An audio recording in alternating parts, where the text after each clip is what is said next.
Yo, what's cracking with y'all? It's your boy K-Mac here, your host of the Blitzburgh Coverage podcast. Reporting live from the Palace of Love. Spontaneous, super spontaneous, I know, but it is a Monday. And usually you wait later in the week to do these things, but as we know, there is a game Thursday that we must tap into. We are playing at home Thursday Night Football. First time this year. We are playing again later this season. Again, which is odd. Usually they don't have a team play twice on Thursday night, let alone at home twice. But we are on to the new week. Today is Tuesday. It's going to be super busy tomorrow. I definitely don't want to do this Thursday, so had to get it in today. Let's get into this thing. Today was the trade deadline. Going to touch on that. Going to touch on just a couple of final touches and thoughts on that Jaguars game. And then let's dive into the Tennessee Titans game that's coming up in 2 days. So, trade deadline was today. No moves were made. There was rumors of trading for Jalen Johnson, corner for the Chicago Bears. Just all hype, all smoke, no actual, real substance was there. Was I surprised we didn't make a move? Not really. We don't really make moves at the trade deadline. There's been a few low-key moves, like maybe a Kilo Witherspoon. I want to say the middle linebacker, Avery Williamson. And I don't remember when we traded for Minka, but that was like week 2, way back in that 2019 season. But anyways, no moves were made today as far as Pittsburgh is concerned. There's some other moves outside of us in the league. Nothing huge in our division. Ravens didn't really make anything for Derrick Henry. Bengals didn't really do anything. Browns made a trade for, they traded Donovan Peoples-Jones to the Lions, so nothing really huge as far as that's concerned. Some final thoughts on that Jags game. When I really rewatched the game a little bit, I feel like, honestly, I don't really think Canada called a horrible game. Outside of that fucking second and goal, fucking pitch lateral play to fucking Connor Hayward, which was a wasted play, I don't really think the coaching was honestly that bad as far as offensive play calling goes. More of the same, but the players just got to make plays, You're talking about that first play with Deontay. Could have been a huge fucking play right off the bat if he catches the ball. He got 2 hands on it. It's a little wet out, but you make $18 million a year. Got to catch it. And then on that corner route from Pickens on the left side of the field, absolutely created massive separation. It was down the sidelines. And Pickett just completely underthrew it. And he's definitely missed some throws this year. And I just feel like the plays are there sometimes. The players also have to make them, so I'm not going to hold them unaccountable. But I thought it was funny that Tomlin said Monday afternoonish that he thanks the defense for the turnovers, but they weren't critical turnovers because they didn't create short fields. No, they didn't. But they also stopped the Jaguars from scoring 3 times. But you won't say that, though. And then he also had the balls. This really fucking drew my attention. He said, so a reporter asked him a question about the slow starts and how they remain to be a constant. They remain to be every week. You can bank on the Steelers maybe getting 3 points and a half. And it continues to be a problem. And it's been a problem since 2021. Hell, even in shades of 2020. But his answer to that was, well, we don't really feel that it's not really that critical or important during the early portions of a game. What? You're basically just dismissing the first 2 quarters of play as if it's nothing. But when you look at successful teams that start out hot usually win the game. Usually, most of the time they will. Not always, but teams that usually go down and score and able to maybe shift momentum or get momentum or do anything, I feel like they usually win the game. So the fact that he was completely dismissive of that just blew my mind. And I mean, at this point, we're almost halfway through the season, all right? We're about to be entering Game 9, Game 8. We're like Week 8, Week 9. We played 7 games. You add in the bye week, that's 8. So we're on Week 9.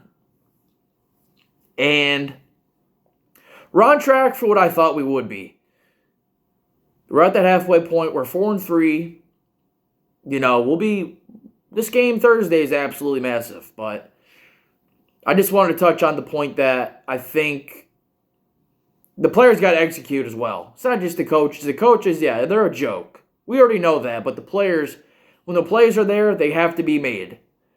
Because we can't miss. In the red zone, like that 2nd and goal play I mentioned, we can't waste plays like that when we have limited time, when we have limited opportunities in the red zone. But, and then I didn't even mention the fact on that 1st and goal, Kenny Pickett had Deontay Johnson wide open early in his route, but he didn't even look his way until it was too late, and then he threw it behind him.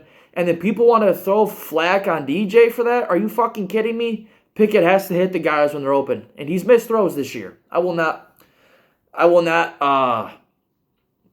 just avoid that fact. I'm absolutely critical of the guy because I was never a fan of the fucking draft pick in the first place. Go back in my timeline. Go back to my old YouTube channel. I could literally link it up to you guys. The night of the draft, I was fucking irate when we picked Pickett because I didn't believe in him. I didn't think he was really all that. So, but obviously he got drafted, and I had to root for the kid. And I see flashes, but I mean, we got a good sample size. But I'm also not going to judge or critique anybody that is under this regime of an offense. It's just the coaching's terrible. Tomlin has never been an offensive guy because he's a defensive guy because he's always had 7 to carry his ass and fucking mask his problems. So, Pickett, has he been in the most ideal situation? No. Definitely not. Offensive line, they stink. They stink. We have more money. Listen to this. We have more money invested into the offensive line this year than the Philadelphia Eagles or the Cleveland Browns. How shocking is that shit? And our offensive line is an absolute joke. I thought they've been doing okay in pass protection, but sometimes they are fucking just atrocious. Fucking atrocious, dude. But anyways, let's dive into this Tennessee game. Let's talk about the opponent. Tennessee Titans just come off of a win. I don't remember who they beat on Sunday, but Will Levis, their second round rookie, came in and lit it up. He lit it up, man. 4 touchdowns, 28 points. DeAndre Hopkins looked like DeAndre Hopkins. I don't think he got traded either, so we're talking about playing DeAndre Hopkins, Derrick Henry. Yes, older vet players, but still solid players. I mean, they're guys I would take on our squad easily. I mean, no fucking question. Mike Vrabel, I think he's a good coach. I think he's more of a defensive kind of guy. He is from the New England Patriot regime. He was a former player there. Ryan Tannehill has been their quarterback for most of this season, and he actually got hurt, so he didn't play this past game. Tennessee's 3-4 on the year. Couple of bad losses. See the losses versus Cleveland and Cincinnati. They got some good wins, I guess. I think they beat Atlanta or lost to them in a real close game. Obviously, they won Sunday. They're 3-4. So they're a decent team. They did just lose Kevin Byard to the Philadelphia Eagles. They got Jeffrey Simmons, Harold Landry III. I don't know who their tight end is, but they're more of a defensive team, I would say, than an offensive team. But Will Levis and his first career start had a better game than any point. Let me rephrase that. Will Levis had a better game Sunday than Kenny Pickett has had at all in his entire career. Kenny Pickett's never even thrown 2 touchdowns, man. Like, how can I reserve judgment on that? Like, we're lucky to get to the red zone twice or once, but Tennessee is a decent team. We've beaten them the past couple of times. if I'm not mistaken, and we played them. I want to say 2020. We beat them in the COVID year. Beat them 2017 at home. I was there. It was actually a Thursday night game. Ironically, I was there for that one. I don't think they've beaten us since 2013. I want to say 2013. So it's been about 10 years. Used to be familiar. They used to be the Oilers. So we are very familiar, as you all know. I mean, what was his name? Campbell, the running back for the fucking Oilers, used to be a beast. I can't remember his name. He was a fucking beast, though. But Oilers, Steelers go way back. They used to be division rivals. So there's history here for sure. And injury status report. Usually, like I said, like to wait later in the week so we actually know who the fuck's going to be playing. But I'm just going to have to trust my gut on this one and believe what I'm seeing. I think Cam Hayward has a really good chance to come back for this game. If not this game, like I said, he's definitely going to be back for that Green Bay game, so he will be a massive addition. Not sure how many snaps he's going to play, but having him back is going to be massive. You know, I know he's an older player, but he's still a big veteran, big voice of the locker room, big-time run stopper, and he's still a good player for us, so we need him. And he's been gone literally since week 1. We've been without one of our best players since week 1. So we got to keep some things in mind. So we may get him back. Mika's already down for Thursday night, so that absolutely sucks. I'm not surprised that, dude, we just can't. I'm not going to say this season's going to be a wash because I hate jumping to conclusions, but this season just might not be it, man. Injuries, we can't have all of our players. We can't have all our homies together. That's fucking irritating. We get Deontay back, Muth goes. We get Mika back a couple weeks ago. No, we're about to get Cam back, and Mika gets hurt. So, some other good news. JPJ is the full-time starting outside corner. Finally! I thought he was one of the few bright spots for me on Sunday. I would like to know if that coverage he blew was all on him or if he was expecting cover 2 with the safety's help. But I thought he played awesome. Honestly, I thought he really did good against Calvin Ridley and Christian Kirk. Those guys ain't no slouches. They're not. I'm so happy to see him starting full time. That is a massive step in the right direction. I'm so glad he's starting because I'm glad we waited half the season in a sense, but in a sense, I'm really not.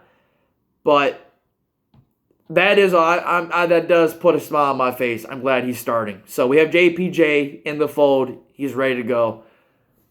And let's see what he do. We might actually have a fucking corner for the first time in a long time since Joe Hayden. But Thursday night, man, how are we feeling about this game? Thursday night games typically are favored more towards the home team. I don't know what the current point spread is. I'll probably look at betting all that shit tomorrow. I'm not really going to talk about betting because I do on the other podcast that I'm in. But my gut feeling on this game. Oh, also I got to bring up the fact Kenny Pickett got hurt, like I said in the previous podcast. He got hurt end of the first half. Could have played, but then I think Canada said he decided not to play because he didn't feel like he was good enough to play. So I guess that was KP's decision, and I'm cool with it because if you're going to play, I don't want to hear any excuses about being hurt because if you're hurt, don't fucking play. That's my stance on it. So he says, his words were, he's good to go Thursday, he's playing. So if you're going to play Thursday, you better be ready, man. You're going to get hit. I'm sorry, you're going to get hit because our offensive line stinks. So you better get ready, and if you miss throws, I don't want to hear any fucking excuses because you're out there. Nobody cares. Obviously, we care, but nobody is going to give you an excuse, enabled excuse. If you're out there playing, KP, we see Pickett, that's all we see. So we're going to have KP, Deontay back, obviously, after a couple games. We know what he about. Pickens is cool to go. Everybody's cool to go. I mean, the only other guy that I think they talked about was Levi Walls. May or may not play. I would like to have him as depth over James Pierre maybe, but I'm not really going to be too worried about that. I'm more worried about who the fuck's going to come in for Mika. That's a loss that cannot be talked about enough in this defense considering he leads our team in tackles. And, he hasn't made none of those Mika magic plays yet, but it's still fucking Mika Fitzpatrick, dude. Like, he's still a big part of this defense, especially the secondary when we have nobody, literally. Except for JPJ and a fucking dinosaur and fucking Pat Pete. But, man, I don't know about this Thursday game, man. Tennessee's beatable. This is a must-win game. We need to win this game. We're in second place in our division. Cincinnati's 4-3. Cleveland's 4-3. Baltimore 6-2. I don't know who they play this week. I haven't really looked ahead that far because I'm just looking to Thursday. So, Thursday night gut feeling. I think we get a close win at home. Low scoring, 14-10, 17-14, 17-13 type of game. I don't know if both teams score 20 points. Obviously, the biggest key for me is if we let Derrick Henry eat, which a lot of teams have ate via the run, that opens up the pass for DeAndre, Traylon Burks, those dudes. Tennessee's defense, I'm not really sure who's in their secondary, so I think the key is going to be, passing it. We don't have a running game. We don't. And that's really surprising because I thought that was going to be a fucking big reason why we were going to be successful this year, but 7-8 games in, and there is none. There is none. Absolutely none. So, I'm feeling a close 17-13, 16-13, very close win Thursday night. Though, I wish we could just fucking lay a smackdown, but we don't do that. It's going to be what it's going to be. We know what it's going to be. It's going to be an ugly first half. I just hope we're in it. Hang within a score, find a way to get this fucking win, and fucking chill for the next week and a half, dude. Because that shit Sunday was not fun. Not sure what the weather's going to be, but I'm trusting my gut on this one. We're at home. Prime time. It's hard to beat Pittsburgh at home in prime time. Look at the numbers. I don't remember the last time we lost a Thursday night game at home. It's been a long time, so go back and look at that. But I'm saying Steelers 16 or 17, the 13 or 14. It's going to be a close game. I already fucking know it. We're going to need TJ Highsmith. Hopefully Cam's back. Oh, if Cam's back, I'll feel a lot better. But for Monday, I'm feeling Tuesday, my bad. For a Tuesday, feeling the Steelers dub. Close game. Let's get to 5-3 and settle the troops down. And hopefully we get Minka back for that Green Bay game. Hopefully we get Moose. We just need our... I hate when it's like this, but the whole season's been like this for a lot of teams, so I can't bitch. But that's my gut feeling. What do you guys think? Let me know. Subscribe to the YouTube channel. Share the podcast. Share the wealth. Share the love. Steeler Nation, how we feeling? Hashtag here we go. Your boys out. Have a great night, day, morning, whenever you listen to this. Have a great week. See y'all Thursday night. And if you're not a fan of the Steelers or Titans, do not watch this game. This will not be an offensive game. This is going to be an ugly defensive game. So don't expect fireworks. And, yeah, that's that. So we're out of here. Go Steelers. And let's see how this goes.